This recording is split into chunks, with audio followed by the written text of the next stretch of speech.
Bismillahirrahmanirrahim. Assalamualaikum warahmatullahi wabarakatuh. Alhamdulillahirabbil alamin. Wassalatu wassalamu ala rasulil amin. Wa ala alihi wa sahbihi ajma'in.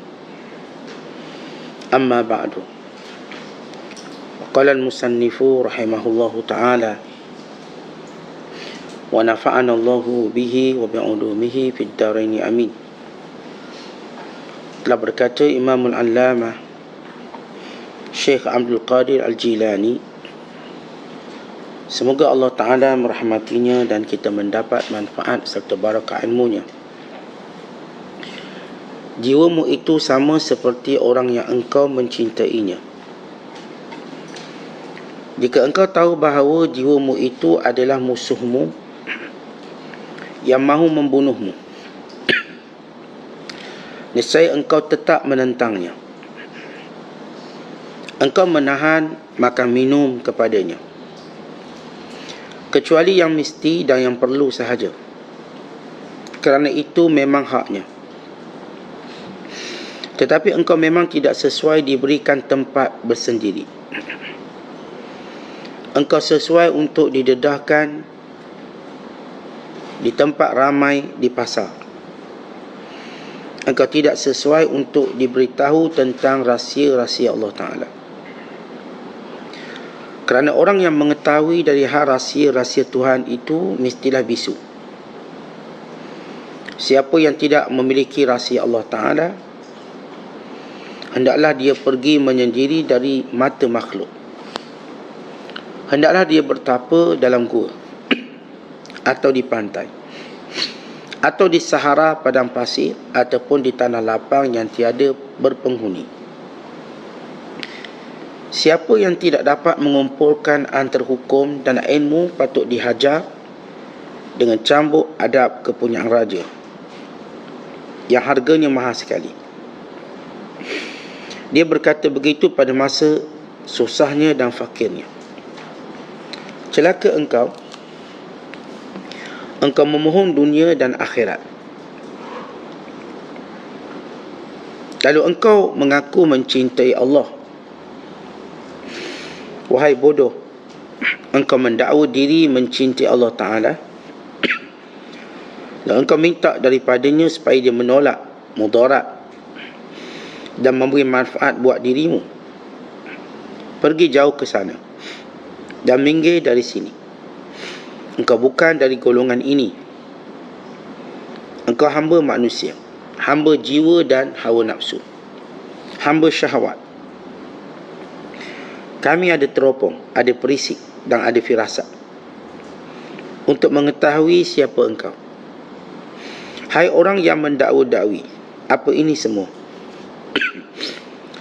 Engkau mengatakan suatu bukan pada tempatnya. Berdoa ada tempatnya dan masanya. Berbicara pun ada sebab dan halnya. Dan berdiam diri pun sama sahaja. Memandang ada halnya, dan tutup mata pun demikian pula. Mana sebabnya supaya engkau boleh bawa buktinya? Muslimin dan muslimat dan penonton yang dirahmati Allah sekalian, kalau semalam kita menceritakan bahawa nikmat itu datang dari Allah, dan kita telah menjelaskan perumpamaan yang disebut oleh Syekh Abdul Qadir Al-Jilani, perumpamaan seorang buta yang mendapat nikmat. Maka bila dia mengetahui sumber nikmat itu cuma daripada ini, jihad ini, sudut atau arah ini, maka dia tak mungkin pergi ke arah lain untuk dia mengetahui secara sebenar semua nikmat dari Allah. Perkara kedua yang kita akan sentuh pada pagi ini dan ketiga ialah tentang mujahadatun nafs. Bila Syekh Abdul Qadir menyebut jiwa kita atau kehendak kita, diri kita, suatu yang kita sayang. Semua orang sayang diri dia. Tetapi kalau yang kita sayang ini boleh membinasakan kita, maka kita akan mengambil langkah berhati-hati dan mujahadah. Umpama seorang yang ada binatang ternakan ataupun ada binatang belaan, dia sayang singa ni, dia boleh singa, tapi dia tahu singa ni bahaya, boleh gigit dia, maka dia juga akan mengurungnya. Dia tak akan bebas sebebas-bebasnya. Dia mungkin ada waktunya bermain-main dengan singa ini, tapi dia tak mungkin membiarkan bebas untuk tidur bersamanya setiap waktu dan masa. Ada waktu dikurungnya. Macam kita bela kucing bersama, ada waktu kita pun kurung. Tak mungkin sentiasa bersama kita. Diri kita sayang. Maksudnya ialah kita kalau boleh nak berikan apa sahaja yang diri kita nak. Nak makan, makan. Nak minum, minum. Nak tidur, tidur. Nak main, main. Tapi kita tahu sebahagian makanan itu boleh binasakan kita. Akhirnya kita mula menyekat makanan tu masuk ke badan kita, walau kita suka. Semua manusia suka makan. Tapi bila makanan itu boleh memberi mudarat, kita mula menyekatnya. Kita mula sukat apa yang patut masuk. Kita mula meletakkan waktunya. Kita tak mungkin makan setiap masa. Minuman pun sama. Maka ini yang disebut sebagai mujahadatun nafs. Kita sayang diri kita. Kita nak diri ini kekal. Dan Allah menjanjikan kekal diri ini dalam syurga. Tapi bukan kekal di dunia. Allah tidak menjanjikan kekal di dunia bagi apapun makhluknya. Sebagaimana Allah Ta'ala menyebut, kullu man 'alaiha fan. Semua yang berada di atas muka bumi ini fan, akan binasa. Itu ketetapan Allah Ta'ala. Sama ada yang Allah sayang atau sebaliknya. Kita ni ada sikap suka kekal. Tuan-tuan, yang kita suka anak, kenapa? Kerana anak melambangkan kita ada. Yang kita suka cucu pun sama. Ia adalah tentang kewujudan kita, keturunan kita. Kita melihat anak dan cucu kita ialah melihat diri kita. Ini adalah saya. Dan sebagaimana kita sebut, manusia memang dia ada sifat ingin kekal. Tak ada orang nak mati. Tanya siapa nak mati? Tak ada orang. Dan tak ada orang nak sakit. Tak ada orang nak susah. Tetapi Allah jadikan di dunia ini, benda ni kita kena tempuh. Kalau kita nak benda ni, yang ni tak nak mati, tak nak susah, tak nak sakit, tak nak tua, ia berada di satu tempat lain, namanya syurga, yang kita akan berpindah kepadanya. Namun untuk memperolehinya, maka kita perlu tahu bahawa apa yang kita nak yang tu tak ada di sini. Maka kita perlu bermujahadah. Sebab kalau diri ini nak sesuatu yang ada di syurga dengan cara yang salah, maka dia akan membinasakan. Kita nak kekal kat sini. Bila seorang tu nak kekal di sini, maka dia pun buat cara salah. Cara salah macam mana? Dengan membunuh orang asalkan dia hidup, atau dengan mengambil harta orang asalkan dia hidup, dengan mengancam nyawa orang lain asalkan dia selamat. Maka Islam tidak benarkan. Allah tidak benarkan. Kalau yang saya sebut tadi ada di dunia, dia tak ada. Maka kita kena akui bahawa di sini ada kematian, di sini ada sakit demam, di sini ada tua, dan di sini ada banyak perkara yang kita tak suka. Bila Allah Ta'ala jadikan syurga, Allah keliling syurga tadi dengan semua bentuk benda yang kita tak suka, yakni diri kita tak suka, untuk masuk ke situ. Bahkan dalam sejarah kehidupan kita, kita tahu, kita kalau nak sesuatu kejayaan, kita akan kena tempuh benda yang kita tak suka. Dan kita mesti mujahadah. Yang nak jadi komando, sebelum dapat beret hijau, sebelum dapat satu pangkat dia pasti melalui denai, lumpur, berlapar, berpenat, pengsang tahu berapa kali. Akhirnya dia dapat apa yang disebut glory, kemuliaan dia. Apa yang dia tempuh sepanjang perjalanan itu? Kebencian. Dia kadang tak makan, kadang tak minum, kadang minum air lopak, kadang makan benda yang dia tak suka, untuk dia dapat benda tu. Sama juga orang yang nak berjaya. Nak berjaya, dia pun mujahadah diri dia. Kurang tidur, kurang makannya, dia buat benda yang dia tak suka sehinggalah dia suka sehingga dia menempuh kejayaan. Kita kat dunia ni, Allah jadikan, macam kita sebut, bila Allah ciptakan syurga, khuffatil jannah bil makarih. Allah jadikan syurga ini dikelilingi benda yang kita tak akan suka, tapi diri kita suka. Maksudnya ialah untuk masuk syurga kita perlu melakukan perkara-perkara yang diri kita tak suka ni. Diri kita ini suka pada benda yang keliling kat syurga tapi bukan syurga, secara kecenderungan dia. Kau tanya memanglah nak masuk syurga, nak masuk syurga, nak. Itu cita-cita. Macam kita tanyalah mana-mana budak-budak, nak tak cemerlang belajar? Nak. Nak tak berjaya? Nak. Tapi dari sebab apa yang dia seronok buat ialah kegagalan. Yang dia seronok buat kegagalan. Dia tak nak baca buku, tak nak hadir kelas. Yang dia nak satu benda yang mulia, yang dia lakukan kegagalan. Berarti kesukaan dia, hawa nafsunya suka pada perkara tersebut. Jadi hamba Allah ini kalau mereka benar-benar nak dapat syurga, mereka mesti melawan diri mereka yang mereka sayang ini. Macam saya kata, kita nak diri kita dibelai dengan diberi makan semua jenis makanan, tapi kita tahu sebagaimana makanan itu membahayakan. Kita nak dibelai jiwa ini untuk rehat selama-lamanya, tapi kita tahu dengan rehat yang banyak membahayakan kita. Kita nak diri ini bermain selalu, tapi kita tahu dengan membiarkan diri ini sentiasa bermain, maka dia akan membahayakan. Maka keluarlah istilah yang disebut mujahadatun nafs. Kita lawan dia.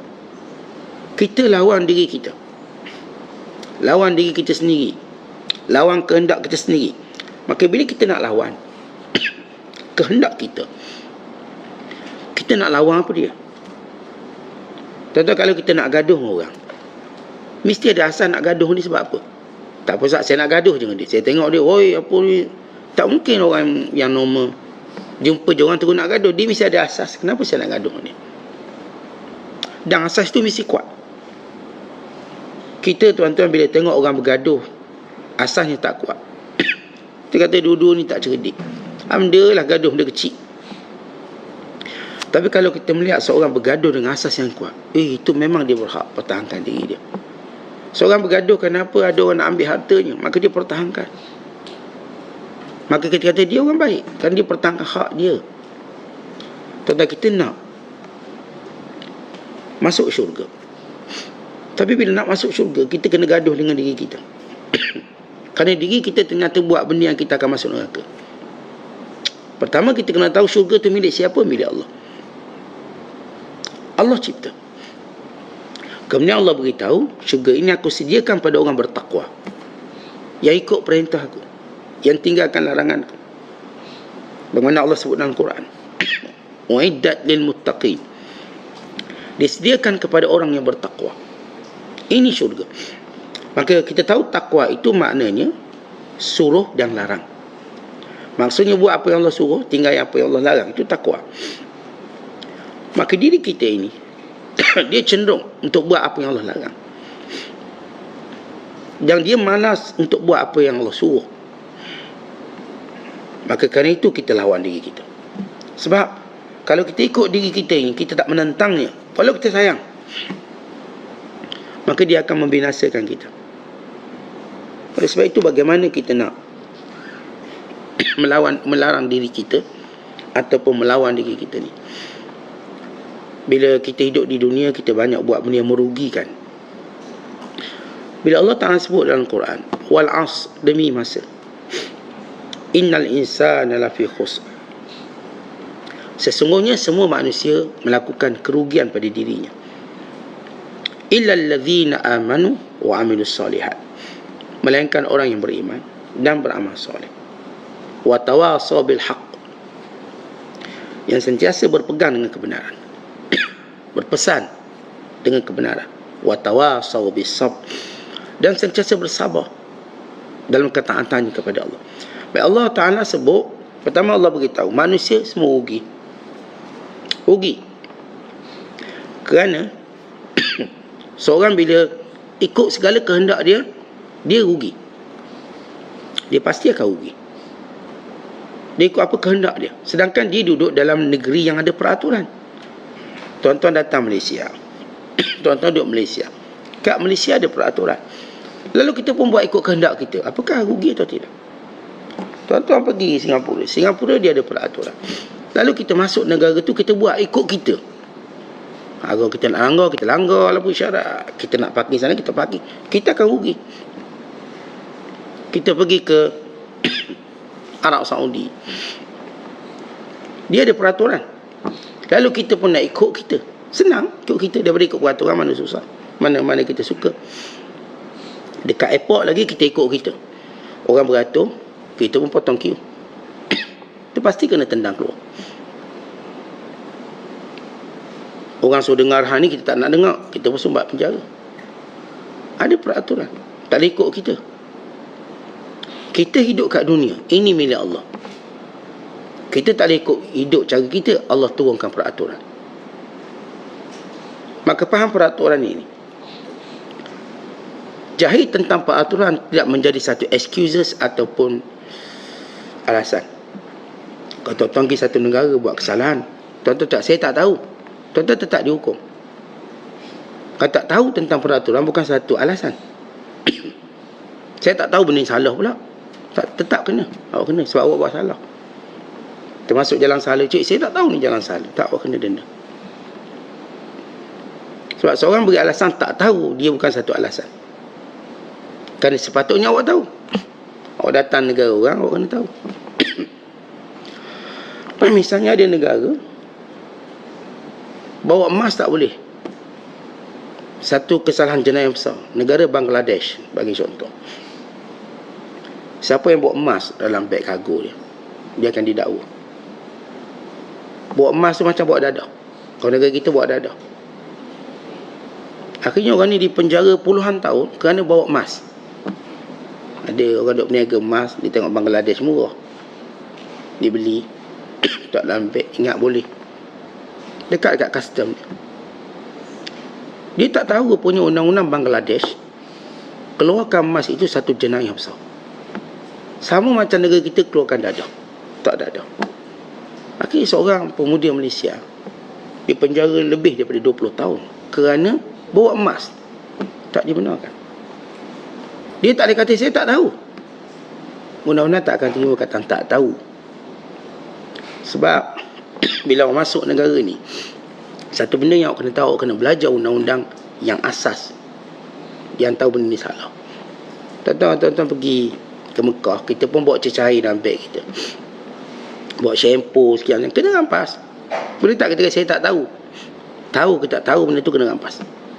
Sebab ini barang larangan. Tak boleh bawa shampoo, tak boleh. Bawa air mineral, tak boleh. Boleh tak bawa air mineral dalam kapal terbang? Tak boleh. Kalau kita tanya sebab apa, dia kata nanti basah lah, itulah. Atau bahasa tepat, nanti air mineral ni tak laku. Maka kalau kita kata saya tak tahu peraturan itu, tak akan jadi satu excuses atau satu kita katakan alasan. Dia tetap hukum.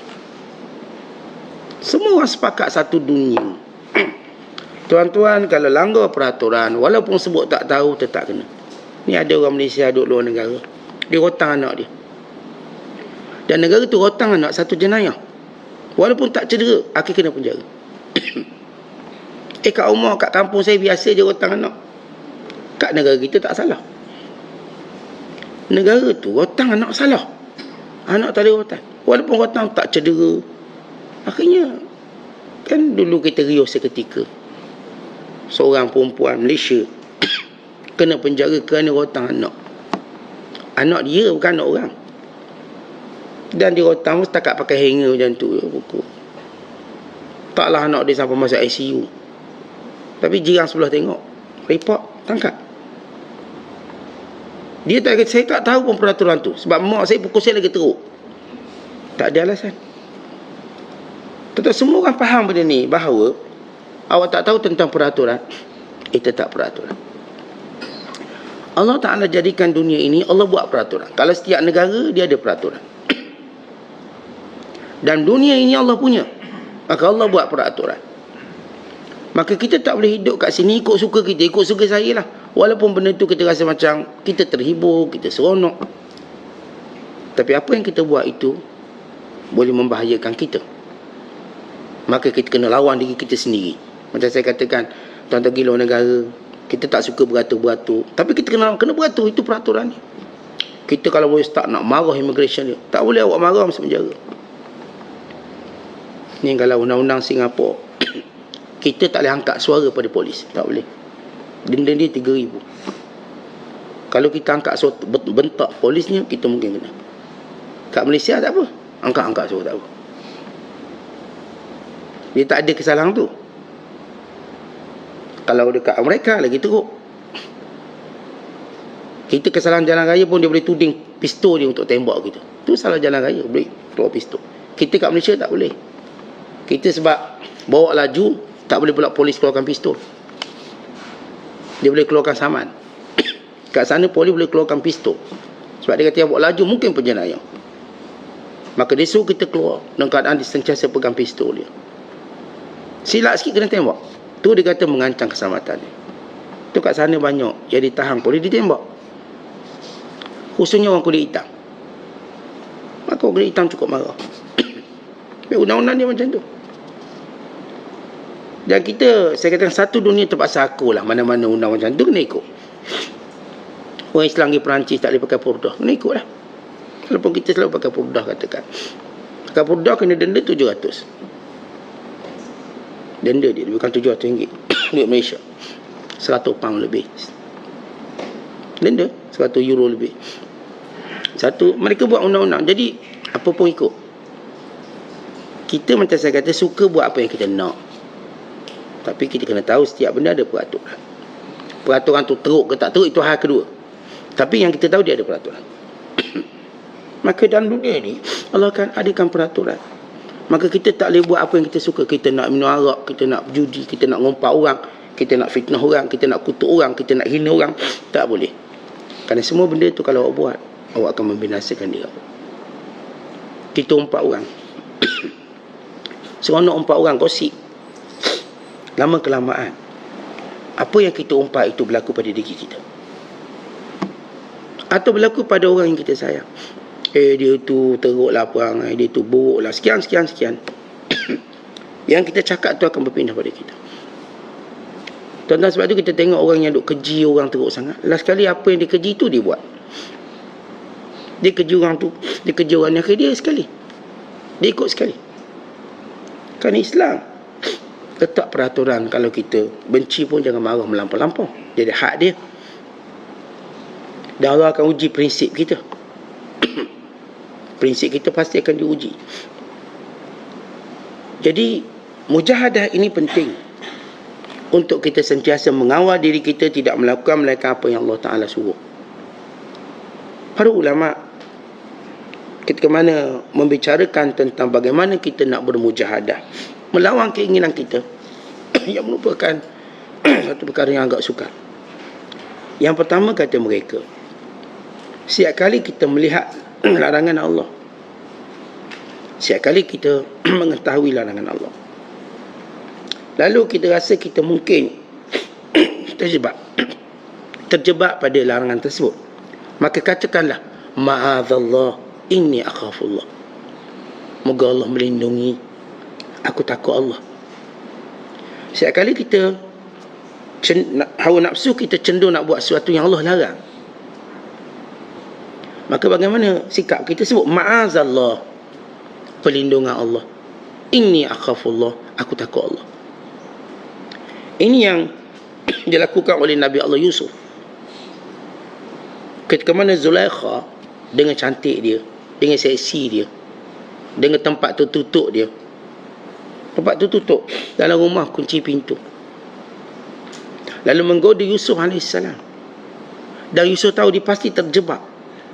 Suasana tadi, suasana rumah tertutup, perempuan yang menggoda ni lawa, perempuan yang menggoda ni seksi, perempuan yang menggoda ini punya jawatan. Kalau buat jenayah, tak apa, tak akan diambilkan tindakan. Sebab perempuan ni berkuasa. Tetapi bila kita berada dalam situasi tadi, qallama yanju, sikit je yang boleh selamat. Tak mungkin selamat. Kalau yang goda kita perempuan tak lawa, okey, boleh tolak. Tak lawa, tengok dah muntah.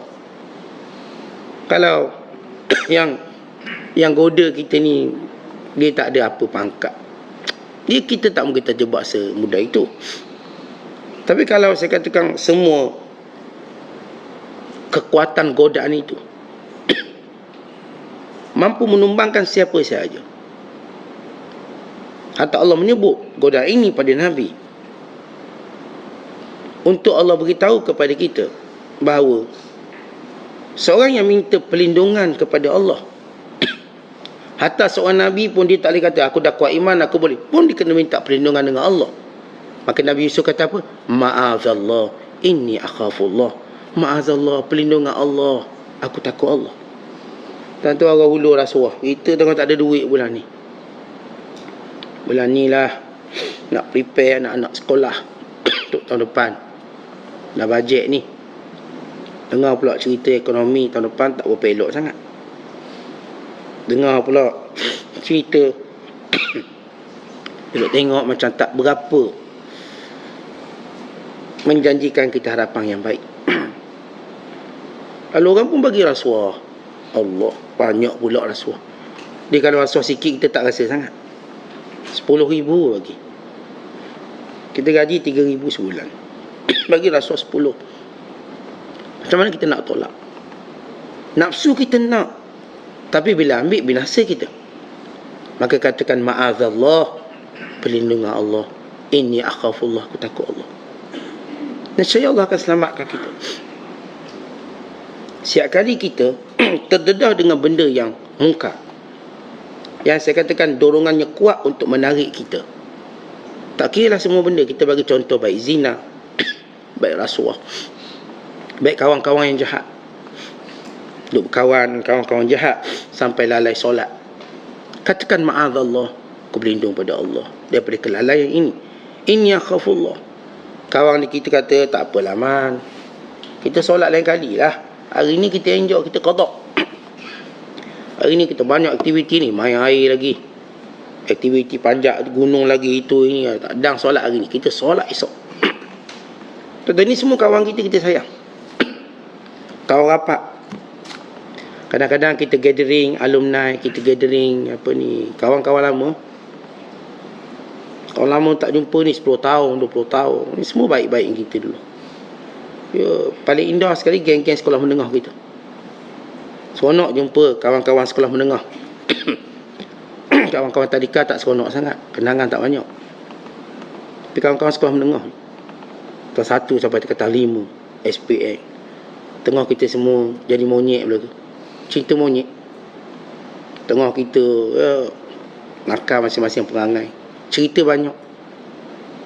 Yang letak garam dalam tangki minyak ustaz kita, misal. Yang dulu sorok benda tu kita. Banyaklah cerita. Kumpul. Tiba-tiba kawan-kawan ni lalai dari solat. Katakan ni contoh. Lalai. Ni kawan lama. Kita pun macam tak nak tinggal dia. Untuk terus sembang. Tajuknya seronok. Kenangan tajuk dia. Dia tajuk kenangan, tajuk seronok. Kita kalau duduk dengan kawan-kawan, cerita buat kenangan memang sedap-sedap. Cerita kenangan seronok. Sebab itu benda dah berlaku. Kadang-kadang yang jahat-jahat pun kita cerita seronok. Yang musibah-musibah pun yang kita cerita seronok. Okay, sampai kawan tak solat, kita pun macam tengok waktu asar dah nak habis, atau waktu zuhur dah nak habis. Katakan ma'azallah, aku berlindung pada Allah. Inni akhafullah, aku takut Allah. Supaya kita tidak terjebak dalam kelalaian itu. Setiap kali kita tahu bahawa diri kita cenderung pada benda itu, dan benda itu dilarang oleh Allah, katakan ma'azallah. Ma'azallah maksudnya perlindungan Allah. Kemudian sebut inni akhafullah, aku takut Allah. Kita bini orang. Kau jumpa pula bekas power. Habis. Goyang kita ni. Laki kita pula tak berbaik. Tak berbaik lah. Ajak yang sana tak nak pergi. Laki kita. Ajak pergi. Pesat beli belah tak nak pergi. Jumpa ex-boyfriend kita. Jumpa. Tengok pula dia. Nampak macam baik. Setan yang dia suruh kita nampak suami kita tak baik, suami orang baik. Bini kita tak baik, bini orang baik. Itu cara syaitan dipanggil tazyin. Kaedah tazyin. Ni kita cerita benda realiti berlaku. Anak perempuan ni tengok suami ni serba kurang dah. Lalu dia jumpa balik bekas power dia. Akhirnya dia cenderung kembali kepada bekas power. Cenderung. Dan dia tak peduli. Akhirnya dia abaikan anak-anak dia. Ramai anak 7 orang. Akhirnya dia lupakan segala kebaikan suami. Kalau ditanya alasannya apa, beralasan yang dah tak ada alasan lain, itu je alasan. Alasan saya isak, saya tak nak. Laki saya sebab dia bawa kereta laju. Itu je alasan. Ini cerita betul. Rupanya nak balik semula power dia. Zaman SPM, kami terputus kerana keadaan. Semua ayat drama betul. Terputus kerana keadaan. Keadaan lepas SPM kan hilang. Nak kembali. Akhirnya dia nekat kembali dan dia kembali. Dan dia robohkan sesuatu yang baik yang dia ada. Anak-anak dia. Suami dia. Maka bila kita tanya, suami awak pernah pukul awak? Tak pernah. Sekali pun tak pernah. Tapi dia bawa kereta laju. Itu je masalah. Itu menyebabkan dia nak bercerai. Dan kita tahu itu bukan sebab dia. Kita pun tahu. Di sini kita lihat bagaimana godaan terlalu kuat. Godaan terlalu kuat. Kalaulah dia berkata, ma'adzallah inni akhafullah. Perlindungan Allah, aku takut Allah. Nescaya Allah selamatkan dia. Tapi kerana dia mengikut hawa nafsunya, maka dia akan buat apa yang nak buat. Itu kita dengar lately ini ataupun muakharan kebelakangan ini, ramai isteri-isteri yang curang hanya kerana berjumpa balik dengan bekas-bekas kekasih dia. Sehingga orang buat kajian tentang bahayanya alumni, bahayanya jumpa balik dengan geng-geng lama. Akhirnya wujud kerosakan seumpama kan nafsu syahwat. Sebab kita kan macam ingin balik kenangan tu. Walau kita tak semua kenangan kita boleh ambil balik, ada tak boleh ambil. Dan kita mesti lupakan. Kadang kenangan itu membahayakan nyawa kita, membahayakan agama kita. Ada yang cuma kita boleh ingat tapi tak boleh buat. Bila dulu kan, duduk kampung, mani parik, telanjang. Nak buat balik? Ya, nak buat. Itu cuma ingat-ingat dia. Jangan dibuat nanti gila. Tak, kita kumpul belaka, kita buat balik. Ada kenangan, saya katakan kita mungkin boleh buat balik. Kenangan kita mungkin pergi ke bukit, main wow kat bukit, termenung kat bukit, ya sila buat. Sebab tak bertentang apa-apa. Ada kenangan membahayakan kita. Terutama saya katakan yang sebab sistem pendidikan kita, sistem bercampur lelaki perempuan. Bila bercampur lelaki perempuan, kita akan ingat balik geng-geng kita ni. Seolah kita nak tanya balik, mana kawan lelaki kita ni, mana kawan perempuan kita ni. Kita nak tahu balik. Terutama dulu kita pun minat-minat dia sikit-sikit. Akhirnya bila jumpa, berlaku kecenderungan yang haram ini. Dia kalau dijumpa sama-sama kosong zero, okey. Dia kahwin. Kita taklah sebut semua negatif. Kita menyebut apa yang negatif dari sudut bagaimana nak kawal diri. Apakah caranya? Maka sebut ma'adzallah. Ada seorang hamba Allah.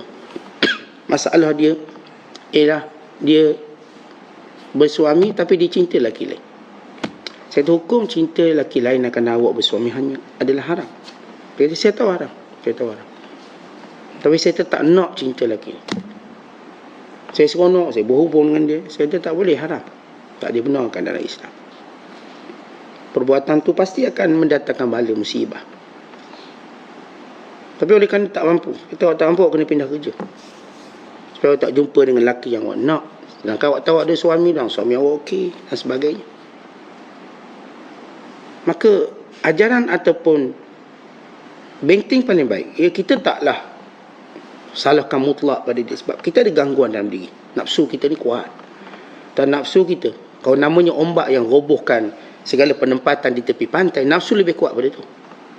Kalau kita sebut taufan yang menerbangkan rumah, nafsu lebih kuat pada taufan. Kalau disebut gempa bumi yang menenggelamkan setiap bangunan, nafsu lebih kuat daripada gempa bumi. Bila nafsu dia gempa, berlaku gempa dalam diri, dia tak peduli apa, dia akan buat. Dia akan buat walau binasa. Itu nafsu. Lebih dahsyat daripada taufan, lebih dahsyat daripada gempa bumi. Sebab tu bagaimana Allah ajar kita lawan nafsu, lawan. Dan ujian paling berat, sepakat ulama, ujian paling berat ialah lawan nafsu. Berat. Sebab itu disebut dalam hadis, raja'na minal jihadil asra ilal jihadil akbar. Kita balik daripada perang kecil menuju kepada perang besar. Qila ya Rasulullah, wa ma jihadul akbar? Orang tanya, ya Rasulullah, jihad besar tu apa? Jawab Nabi SAW, jihadun nafs, lawan diri sendiri, lawan nafsu. Berat lawan nafsu. Maka katakan sebagai satu cara, ma'azallah, perlindungan Allah, perlindungan Allah, inni akhafullah, aku takut Allah. Itu yang pertama yang kita kena buat. Ketika mana saya sebut tadi, dorongan nafsu terlalu kuat nak buat benda yang dilarang. Walaupun semua orang suka memenuhi apa yang dia nak, tapi kita kena tahu batasan, kena tahu hukum, kena tahu kemurkaan. Seronok ngumpat orang, tahu akibat dia berat. Waktu Rasulullah menegur salah seorang isterinya, kata Rasulullah, umpatan kamu itu, satu kalimah umpatan kamu, kalau dicampur dengan air laut, nescaya air laut pun berubah. Tuan air laut ni, kalau kita buang babi 4 ekor 5 ekor, tak berubah air laut. Air laut tetap suci. Dan tuan kalau pergi campur tahi pun air laut okey. Tapi bila Rasulullah SAW menyebut mengumpat orang, sedap mengumpat ni, cerita kelemah orang, kalau dicampur pada air laut, air laut boleh berubah. Dia besarnya di sisi Allah. Tapi kita suka. Kena berkumpul ramai-ramai, wah cerita. Sebut ma'azallah, moga Allah lindungi saya. Kita dah tengok ni kelompok menganyang ketupat, geng-geng mengumpat lah.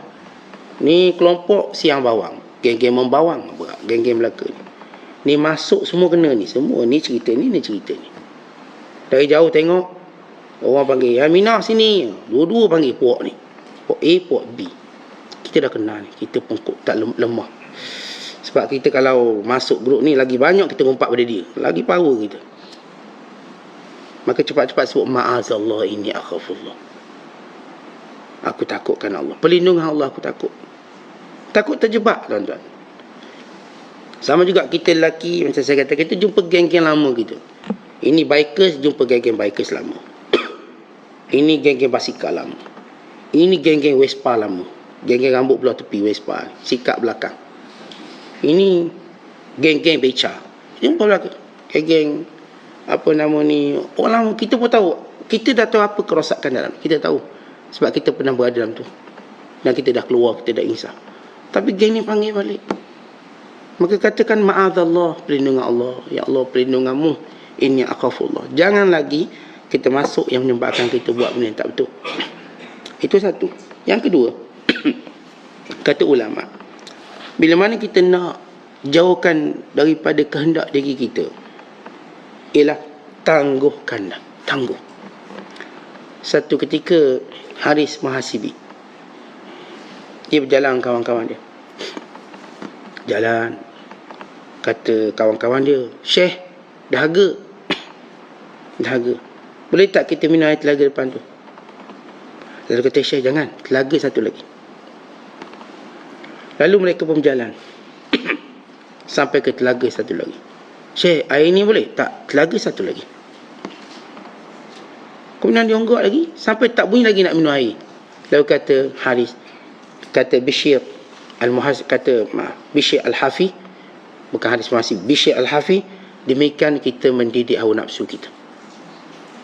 Kata hawa nafsu, bila dia nak, hari ni nak apa? Hari ni rasa nak makan gulai kawah, misalnya nak makan gulai kawah, contohlah kita kendak kita, katakan pada nafsu, tak apalah, esok lah, jangan hari ni lah. Hari ni duk tengok tadi video orang gulai kawah, sedap gulai kawah. Dia campur tempurung, dia campur dengan daun, masuk lembut daging, dia campur sikit ois. Lama tak makan. Dulu masa makan gulai kawah tergigit tempurung. Orang lama dulu masak. Teringat. Masa nak makan ni. Bila hari ni? Tak, esok. Sampai esok dah teringat. Dia tengok makanan lain pula. Tak ada lah gulai kawah. Akhirnya apa? Esok pula. Ditangguhkan nafsu. Kehendak kita tangguh. Tangguh. Akhirnya dia tak nak. Nafsu ni dia ada satu penyakit. Dia tak boleh tangguh. Dia pun down. Itu cara kita nak lawan dia. Ni kita ada kehendak nak beli rumah. Beli rumah lah sebab duit dah rasa banyak ni. Rumah kita dah ada dah ni. Tapi nak lagi. Sebab kita kan kalau ada duit nak membeli. Jadi macam mana kita nak kawan nafsu kita? Tak, tahun ni jangan beli lagi, tahun depan beli. Tahun depan dijangka murah, ekonomi jatuh. Kita tunggu tahun depan. Sampai tahun depan, kena beli tak? Tahun depan lagi teruk jatuh. Kita beli lagi tahun depan. Lama-lama tak jadi lah beli. Buat benda lain. Begitu nafsu.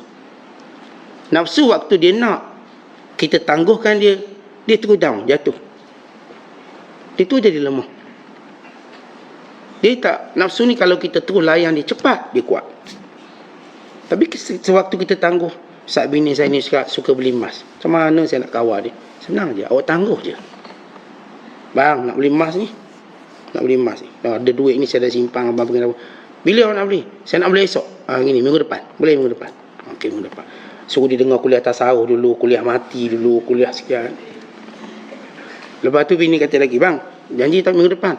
Oh, minggu ni tak sempat. Minggu depan sekali lagi boleh? Okey, tak apa. Masuk pula dalam kuliah, bab neraka, seksa, ini sekian. Lama bang, duit ni saya nak derma ke fakir miskin boleh tak bang? Saya nak derma madrasah. Sian dengan ustaz tu cerita. Ini kan simpanan kita. Aku tak jadi beli emas, dia buat baik. Begitu nafsu. Nafsu, kelemahan dia ditangguhkan, maka dilemahkan. Sebab tu kadang-kadang bila ada keinginan nak buat jahat, kita ada keinginan nak buat jahat, tangguhkan. Hari ni saya rasa nak marah orang tu, nak pukul orang tu. Tak jadi lagi ni, esok lah. Hari ni kita training dulu biar kuat-kuat sikit. Kita tangguh. Tak kali tak jadilah nak pukul dia. Tak jadilah nak marah dia. Ditangguhkan. Jangan, kalau contoh tuan-tuan, kita nak marah anak-anak kita. Dengar anak kita buat salah, tak pejabat ni, terus pucuk kita. Jangan. Memang kita marah anak kita buat silap. Dengar cerita dia buat silap, pecah kita punya pasu bunga ni. Allah, pasu bunga beli kat Sarawak. Pecah nak marah ni. Menggigil kat pejabat ni. Ni perempuan lah gigil, lelaki tak. Perempuan. Ni pasu dia ni. Kalau boleh nak start kereta, biar dulu. Masuk mesyuarat cikgu dulu, kata cikgu lah. Relax dulu, pergi makan dulu, mana-mana. Dia balik, dia dah cool. Jangan terus balik daripada pintu rumah, panggil alung tu. Alung. Memang kiamat lah alung tu.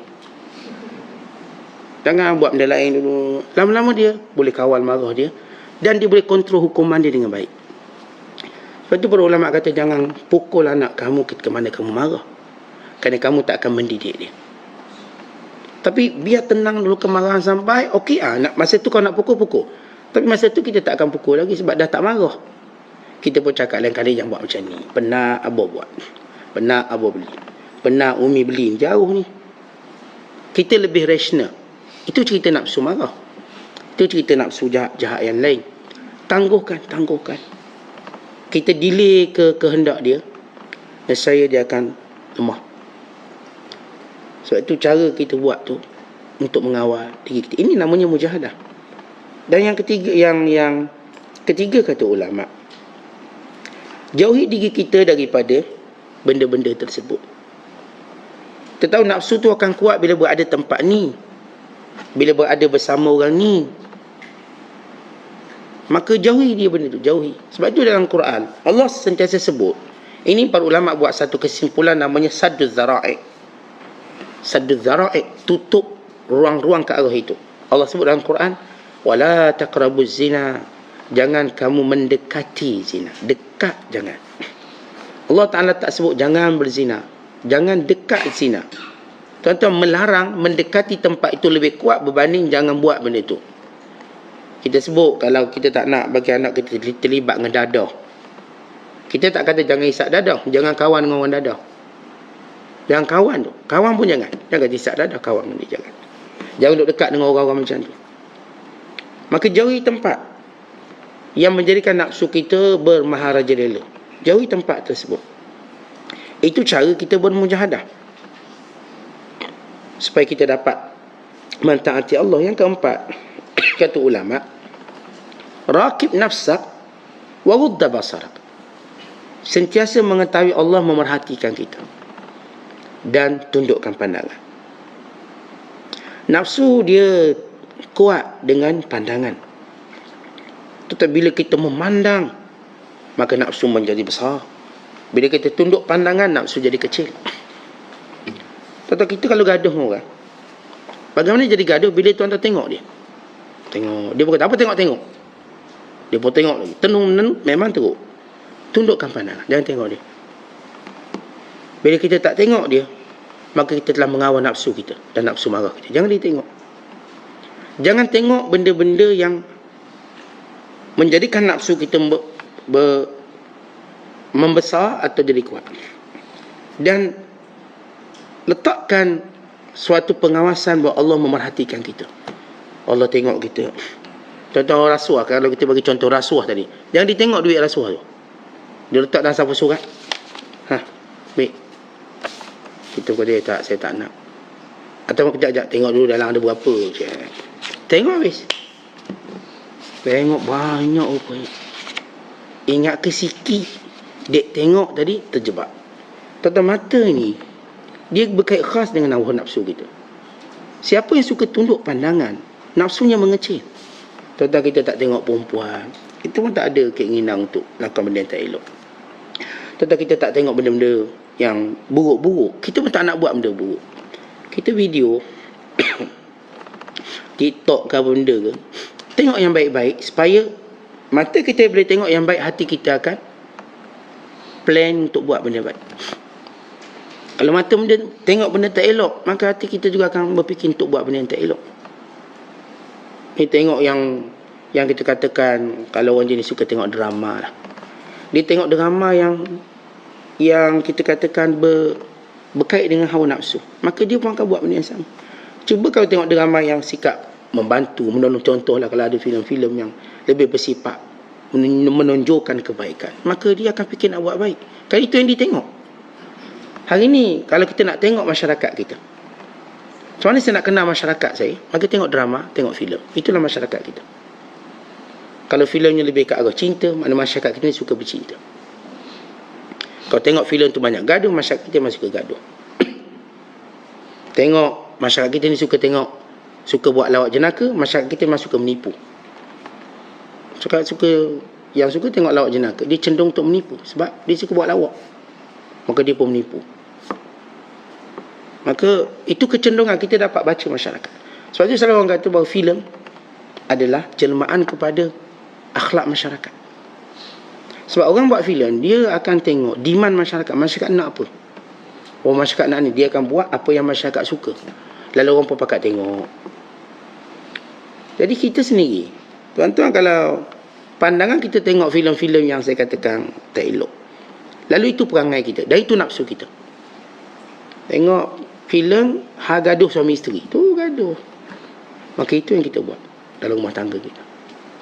Kalau filem tunjuk misal katanya baik-baik, baik-baik, kita suami baik, isteri baik, anak-anak baik, itu yang kita akan buat dalam hidup kita.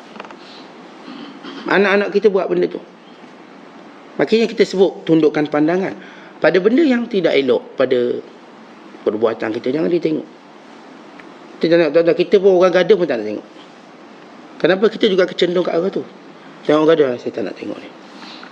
Kalau nak pergi nak tengok untuk saya leraikan, itu hawa nafsu. Dia berkait dengan pandangan. Bila kita memandang, maka hawa nafsu menjadi subur. Bila kita tundukkan pandangan, hawa nafsu menjadi hancur. Dan lihat pengawasan Allah Ta'ala kepada kita. Kemudian kata ulama, bila mana kita nak kontrol diri kita, hawa nafsu kita, ialah dengan cara kita berdoa kepada Allah. Selalu berdoa kepada Allah. Tadi saya sebut zikir pelindung. Ma'adzallah inni akhafullah. Itu zikir pelindung pada setiap perkara yang dicenderung oleh nafsu yang boleh bawa pada kejahatan dan dosa. Ini pula doa kepada Allah. Supaya antara doa yang Rasulullah ajar, Allahumma inni as'aluka fa'ilal khairat wa tarkal munkarat. Ya Allah, aku mohon padamu untuk sentiasa buat baik dan meninggalkan kemungkaran. Doa. Supaya diri ini dengan doa yang mustajab, maka yang kita cenderung melakukan kebaikan. Baik, itu cara secara umum bagaimana kita nak menundukkan diri kita, nafsu kita. Kemudian kata Syekh Abdul Qadir, bila dia kata apa? Tetapi engkau memang tidak sesuai diberikan tempat bersendirian. Engkau sesuai didedahkan di tempat ramai di pasar. Engkau tidak sesuai untuk diberitahu tentang rahsia Allah. Kerana yang mengetahui tentang rahsia Allah ialah orang yang mesti bisu. Siapa yang tidak memiliki rahsia Allah, maka hendaklah dia beruzlah. Baik, bila seorang tu bermujahadah sungguh, maka orang ni akan didekatkan dengan Allah. Tapi kalau masih tak dekat dengan Allah, saya dah mujahadah, saya masih tak dekat dengan Allah. Bila Syekh Abdul Qadir kata orang ni jenis terdedah di pasar, orang ni ialah orang yang tak pernah dapat rahsia Allah. Maksudnya dia tak pernah rasa kemanisan dalam mentaati Allah. Maka orang ni tidak mungkin akan jadi baik. Melainkan dia buat satu lagi cara. Apa dia? Selepas mujahadah, uzlah. Apa ibarat uzlah? Kata Syekh Abdul Qadir, dia kata apa? Siapa yang tidak memiliki rahsia Allah Ta'ala, hendaklah dia pergi menyendiri dari mata makhluk. Seorang yang saya kata dia bermujahadah, maka Allah akan beri dia satu pingat, rahsia Allah. Apa itu rahsia Allah? Tentang rahsia Allah maknanya, bila kita dah buat sesuatu, maka kita akan rasa seronok, manis, indah. Akhirnya benda tu kita paling suka buat. Dan kita benci pada benda yang kita tinggalkan. Maka Allah telah titipkan dalam hati kita rahsianya. Apa dia? Indahnya ibadat. Kalau orang selama ni kata seronok pergi bar, pergi kelab malam, apa seronok pergi masjid? Kalau seorang berkata seronoknya kita lepak kat wakaf-wakaf tepi jalan, apa seronoknya orang pergi masjid tu sampai petang baru balik, kuliah balik? Apa seronok? Kita tak tahu apa seronok dia. Kita rasa macam tak seronok lagi pergi masjid ni. Hidup cara pergi masjid bukan seronok. Pergi pagi balik, seronok. Kita lagi seronok main dam haji, pandai haji, naik haji. Kita yang seronok duduk wakaf, minum air, gaduh. Kita yang seronok lepak kedai kopi. Apa seronoknya orang ke masjid tu? Apa yang seronok orang kuliah tu? Sampai berkuliah berjam-jam, apa benda seronok sangat tu? Seronok ke cerita bab mati, bab itu? Kerana mereka tak dapat rahsia Allah yang menjadi keseronokan. Kalau mereka tahu, mereka pasti akan cari. Macam disebut oleh Imam Ibn Aqil, dia seronoknya qiyamul lail. Dia kata kalau raja-raja dia tahu indahnya qiyamul lail, seronok qiyam, lebih seronok daripada dia pegang takhta. Dan kalau benda ni boleh direbut, dia akan rebut dengan bala tenteranya. Tapi nasib dia tak tahu dan kita tahu. Maksudnya raja walaupun dah takhta tak bahagia sebab dia tak jumpa benda yang Allah bagi, rahsia Allah. Tuan-tuan, semua orang melihat pada benda zahir. Apa kekayaan? Rahsia Allah pada kekayaan ialah qanaah, rasa cukup. Itu yang ramai tak dapat. Semua orang dia nak cari glamour atau popularity, nak popular. Walhal rahsia sebenar, keindahan pada populariti itu ialah takwa pada Allah. Dan bila kita takwa, maka kita cukup, tak perlu pada popular manusia. Kerana Allah sudah mengangkat kita di sisinya menjadi popular di langit. Ramai orang mencari gambaran zahir, dia tak cari rahsianya. Macam saya katakan tadi, kaya, semua orang nak kaya. Tapi dia tak tahu rahsia kaya itu ialah qanaah, rasa cukup. Semua orang nak jadi kuat. Dia lupa kuat sebenarnya ialah redha. Itulah kuat, redha. Kita tengok orang-orang yang tak redha dengan takdir Allah, dia lemah walaupun badan dia kuat. Dia pergi gym setiap hari, tapi kena takdir yang tak saya cocok dengan dia, dia pun lemah, kantor putus asa. Dia tak kuat. Maka kata Syekh Abdul Qadir, kalau kamu sesepah mujahadah belum dapat rahsianya, tak rasa ni, maka hendaklah kamu beruzlah. Bersendirian banyak masa kamu dengan Allah, walau terpaksa di padang pasir, walau terpaksa jauh daripada orang. Baik, bila kita sebut uzlah, suatu usaha kita untuk menjadikan masa kita dengan Allah lebih lama.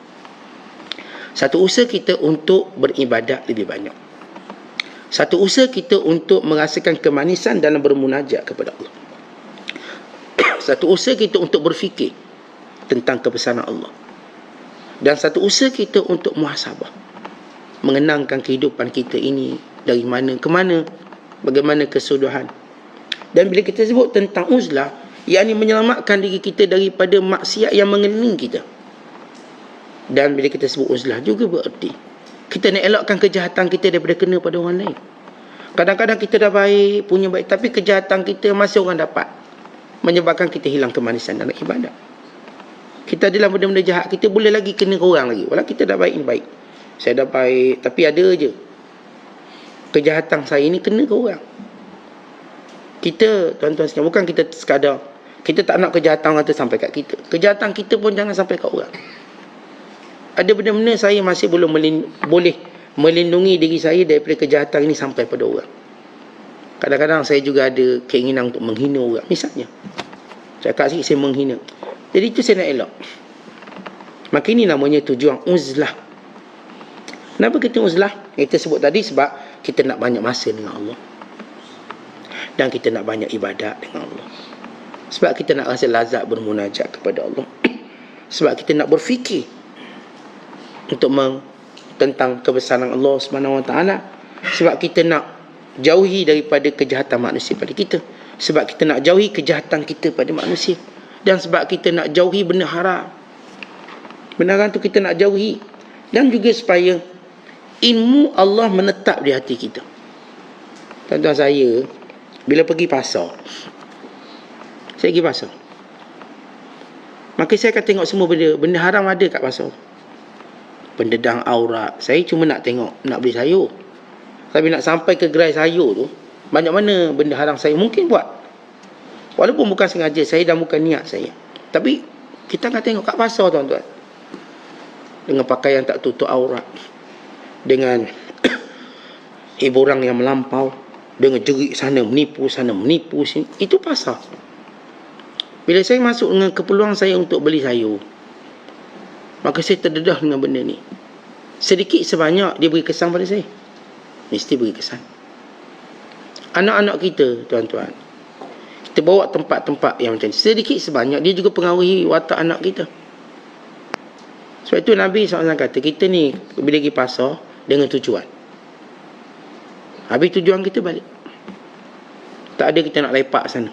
Bukan tempat sesuai untuk kita dan untuk anak-anak kita. Maka di sini saya katakan kenapa saya beruzlah. Saya selamatkan diri saya daripada benda yang haram sekeliling saya. Maka kata Syekh Abdul Qadir, selepas kamu mujahadah, kamu kena uzlah. Barulah kamu akan dapat rahsia Allah.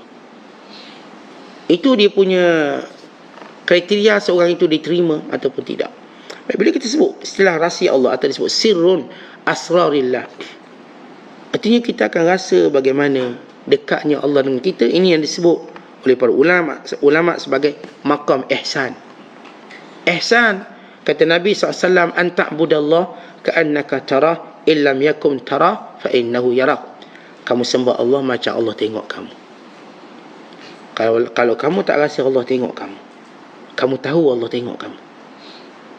Kemudian kata Syekh Abdul Qadir Al-Jilani, siapa yang tidak dapat mengumpulkan hukum dengan ilmu, maka patut dia ajar dengan cambuk raja, kepunyaan raja. Baik antara hukum dengan ilmu. Tuan-tuan sekalian, bila kita sebut hukum, artinya segala perbuatan halal, haram, dosa, pahala, sekian-sekian. Itu hukum.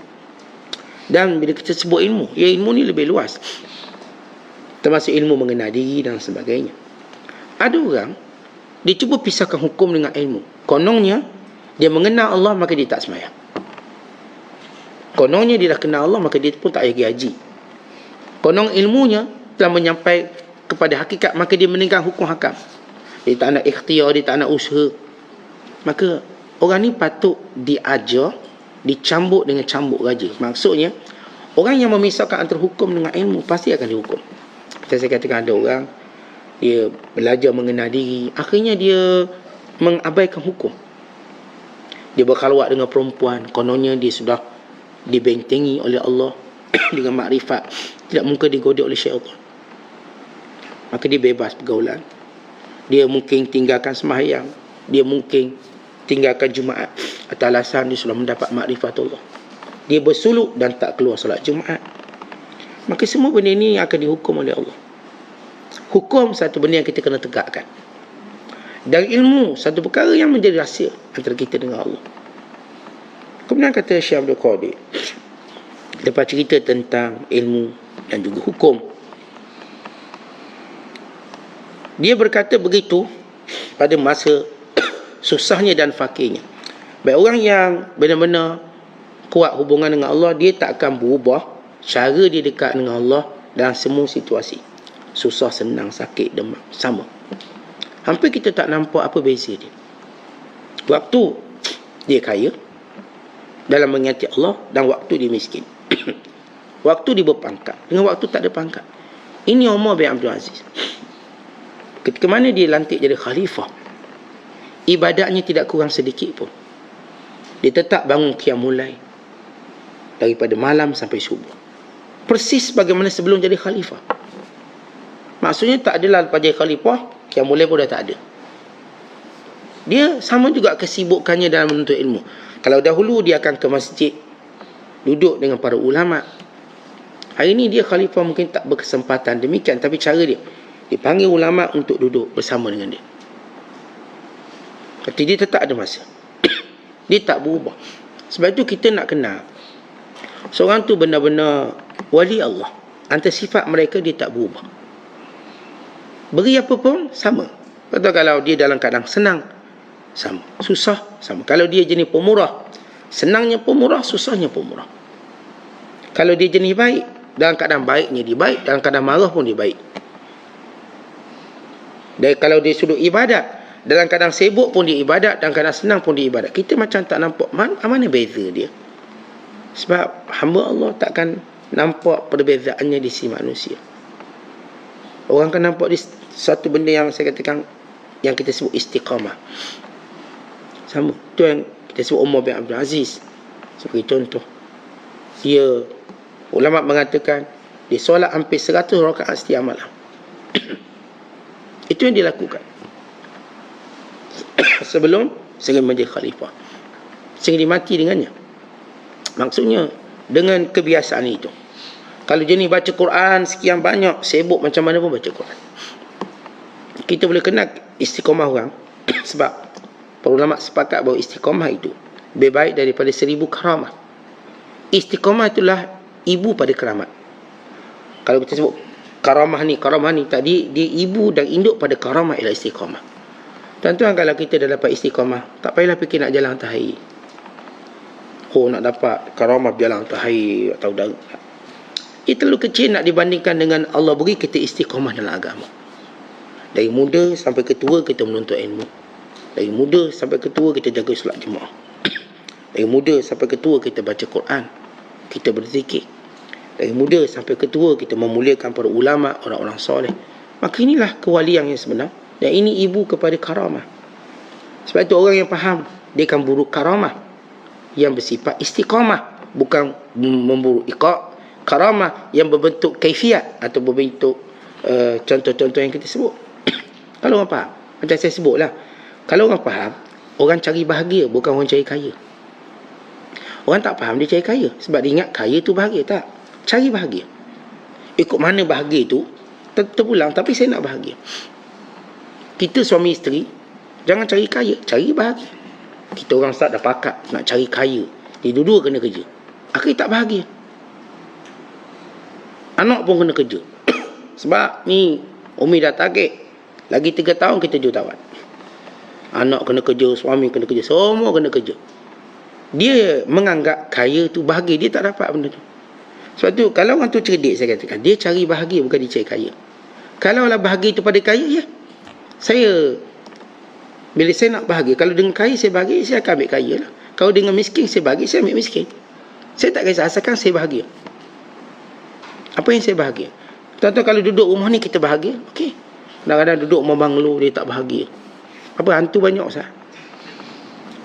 Duduk rumah kecil, bahagia. Sebab apa? Hantu pun tak muat nak masuk kecil. Bahagia. Ada, saya sebut ada seorang hamba Allah, dia rumah ni besar lah. Akhirnya dia takut duduk rumah dia, besar sangat rumah dia. Lalu dia pun nak jual, dia pun lelong rumah dia. Lelong jual. Tetap orang tak nak beli sebab orang dengar ada hantu. Maksudnya ada gangguan. Akhirnya rumah tu menjadi macam dikatakan terbengkalai.